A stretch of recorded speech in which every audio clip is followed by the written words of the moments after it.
नमस्कार मेरे प्यारे विद्यार्थियों, मैं आप सभी के लिए हिस्ट्री फैक्ट फाइल की आज एक और शानदार क्लास के साथ उपस्थित हूं, जिसमें आज हम लोग अंतरिम सरकार और आजादी के बाद जितने भी गठित हुए महत्वपूर्ण राज्य हैं उनको कुछ ही मिनट में सब कुछ कवर कर लेने वाले हैं।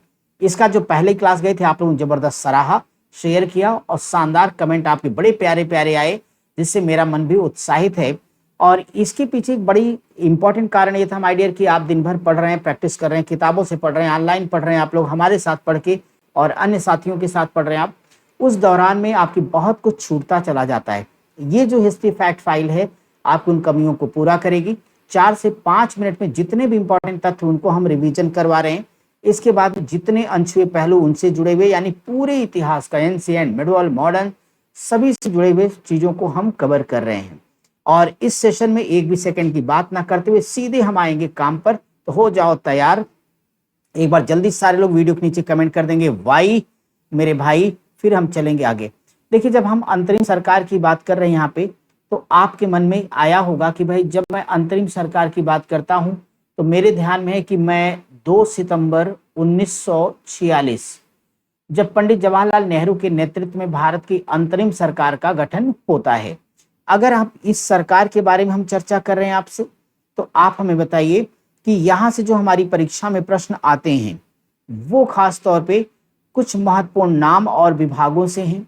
सबसे पहले पंडित जवाहरलाल नेहरू को देख लीजिए। तो पंडित जवाहरलाल नेहरू, इनके पास जो विभाग था वो कार्यकारी उपाध्यक्ष का था या उपराष्ट्रपति, लेकिन याद रखिए हम लोग बार बार कार्यकारी उपाध्यक्ष या प्रधानमंत्री ही समझते हैं।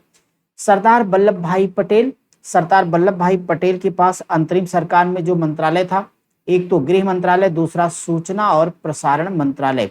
सरदार वल्लभ भाई पटेल के पास कौन सा मंत्रालय था, ये कमेंट करके वीडियो में बताइए। अगला मंत्रालय सरदार बलदेव सिंह के पास रक्षा मंत्रालय का। डॉक्टर राजेंद्र प्रसाद किसी पहचान के मोहताज नहीं। ये पूछा जा चुका है कि इनके पास अंतरिम सरकार में कौन सा प्रभार था मंत्री का, तो खाद्य और कृषि मंत्री का। डॉक्टर राजेंद्र प्रसाद आप सब लोगों को याद होगा कि भारत के पहले राष्ट्रपति हैं।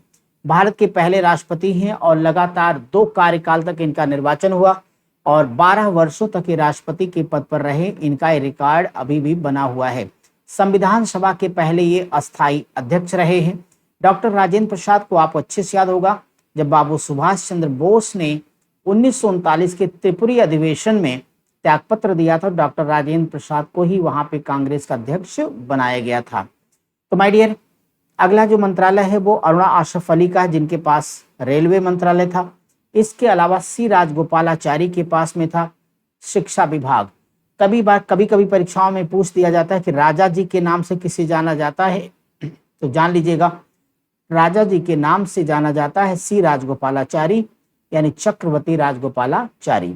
आपको ये भी मालूम है कि शुरू में मुस्लिम लीग ने अंतरिम सरकार में शामिल होने से मना कर दिया, लेकिन जल्दी ही अक्टूबर में वो शामिल हो जाती है। उसके 5 मंत्री शामिल होते हैं। हालांकि इन 5 मंत्रियों ने सरकार का सहयोग कम और सहयोग ज्यादा किया, लेकिन जो मंत्री पूछे जाते हैं वो जान लीजिए। एक तो लियाकत अली हैं जो कि मुस्लिम लीग से जुड़े हैं। इनके पास वित्त मंत्रालय का प्रभार था। ये कई बार सवाल आ चुका है माय डियर।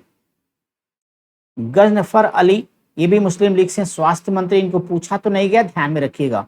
जोगेंद्र नाथ मंडल कानून मंत्री थे और चुंदरीगर महोदय व्यापार मंत्री थे और अब्दुल रब निश्तर ये संचार मंत्री थे। तो इनमें से खास तौर पे सरदार वल्लभ भाई पटेल, इसके अलावा आप राजेंद्र प्रसाद और लियाकत अली, 3 नामों को जरूर ध्यान में रखिएगा। पंडित जवाहरलाल नेहरू का पद एकदम से क्लियर है, तो उसमें कंफ्यूजन नहीं होगा, तो नेहरू जी को आपको याद में रखना पड़ेगा। और एक अरुणा आसफ अली रेलवे मंत्री रही हैं, उनका भी ध्यान दे लीजिएगा। ये अंतरिम सरकार की बात हो गई। तुरंत मैं अब आता हूं आजादी के बाद कुछ महत्वपूर्ण राज्य जिनका गठन हुआ उनको हम आपको बताते चलें। इनमें देखिए, अगर हम आजादी के बाद गठित इन राज्यों के बारे में बात करें तो 15वें राज्य के तौर पर गुजरात का गठन 1960 में होता माय डियर। 16वां राज्य आपका नागालैंड बनता है 1963 में। 17वां राज्य के तौर पर हरियाणा मेरे दोस्त 1966 में बना। 18वां राज्य आपका हिमाचल प्रदेश 1971 में बना। तो 19वां आपका मणिपुर बना 1972 में। सभी लोग मणिपुर राज्य की राजधानी क्या, जल्दी से कमेंट बॉक्स में हमें बता देंगे। 20वां आपका बनता है त्रिपुरा 1972 में, और मेघालय आपका बना है 1972 में। इसके अलावा आपका सिक्किम 22वां राज्य है। ये बार बार पूछा गया कि पूर्ण राज्य का दर्जा कब मिला, तो 1975 में सिक्किम हो गया। 23वां राज्य आपका मिजोरम बनता है 1987 में। अरुणाचल प्रदेश की राजधानी क्या, कमेंट बॉक्स में आप लोग बताइए। हालांकि राज्य के तौर पर ये 1987 में बनता है। गोवा जैसा राज्य 1987 में आया। ये वही गोवा है जिसको आपको पता है भारत सरकार ने 1961 में सैनिक कार्रवाई के माध्यम से इसको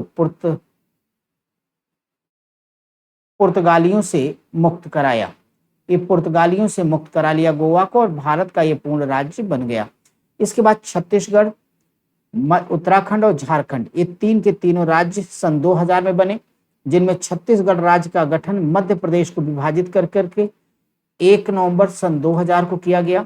उत्तर प्रदेश का विभाजन करके उत्तराखंड को बनाया गया, और ये 9 नवंबर सन 2000 को बना। मध्य प्रदेश को विभाजित करके छत्तीसगढ़ राज्य को बनाया गया, ये 15 नवंबर सन 2000 की बात है। इसी प्रकार से आंध्र प्रदेश को विभाजित करके माय डियर तेलंगाना का निर्माण किया गया, और इसको बनाया गया 2 जून सन 2014 का। यहाँ पे एक बात मैं बता दूं कि वर्तमान में, चूंकि ये 29 लिखा जरूर है तेलंगाना, लेकिन वर्तमान में भारत में 28 राज्य ही हैं, क्योंकि जम्मू कश्मीर राज्य को राज्य के दर्जे से हटा के केंद्र शासित प्रदेश बना दिया गया। तो ये बात आप जान लीजिएगा कि वर्तमान में भारत में 28 राज्य हैं। क्यों? क्योंकि 31 अक्टूबर की बात है, क्योंकि 31 अक्टूबर 2019 को जम्मू कश्मीर जो राज्य है इसका विभाजन करके भारत सरकार ने 2 नए केंद्र शासित प्रदेश बना दिए। एक का नाम रखा जम्मू कश्मीर, और दूसरे का नाम हो गया आपका क्या, लद्दाख। इस प्रकार से फाइनल बात ये माय डियर कि वर्तमान जो भारत है उसमें आपके 28 स्टेट हैं, 28 राज्य हैं, और 8 केंद्र शासित प्रदेश हैं, यानी यूनियन टेरिटरीज हैं। इस प्रकार से वर्तमान भारत में कुल मिला के 36 प्रशासनिक खंड आपको देखने को मिलेंगे। तो आज के महत्वपूर्ण सेशन को यहाँ पे समाप्त करेंगे। डेली हम आपके लिए हिस्ट्री फैक्ट फाइल लेकर के आएंगे माय डियर, पर डे एक से बढ़कर एक चीजों को। ये सेशन आपको कैसा लगा वीडियो के नीचे कमेंट करके जरूर बताइएगा, और ये सीरीज लगातार आगे आती रहे इसके लिए जरा एक बार आप लोग 1 या 2 बार वाइड टाइप कर देना, बिल्कुल स्पैम स्टाइल में।